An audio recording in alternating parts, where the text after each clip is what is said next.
دورها دور. انا عمالي دردش انا وياك. تسمح لي ولا لا؟ خذ راحتك.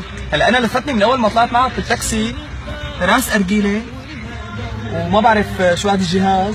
هلا هون جهاز اكسبريس. اكسبريس انه مثلا على كبسه زر بتنزل عندك مي بارده للشرب. تمام. تشرب. الصحة وانا وبتعمل فيهم ميلو وكذا كل شيء بيخطر على بالك. تماما مي سخنه ومي بارده. حاليا جهاز المي السخنه رسم علي مع فيه مي. بتبيع ولا بس لا اكيد لا، يعني هلا يعني شيء يرضيني انا مثلا، عرفت شو القصد؟ سياره ايام بتضل عليها 4 ساعات 5 ساعات، فانت بدك شيء كمان يعني اليوم الحياه مو كلها تشتغل، عرفت كيف؟ طيب كمان شايف هون راس الارجيله وبتنزل هيك هون البرديش. هي البرديش وهي الازازه موصول مباشره بالازازه اللي حاطها معلقه فوق. كيف تارجل اول شيء؟ هلا هيك عادي. طب منين بتجيب الفحم؟ هي صوت الهواء منين بتجيب الفحم؟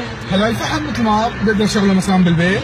عرفت شلون؟ قبل ما اطلع المشوار مثلا او كذا، انا مشواري بعيد. او اي شغله مثلا عندنا تبالي، ممكن اي كفتريه كمان ممكن تاخذ فحم تحطهم على الراس، حطيت طربوش فوق منهم امورك بخير. يعني مو حارم حالك من مقومات التسليه ابدا؟ اكيد لا.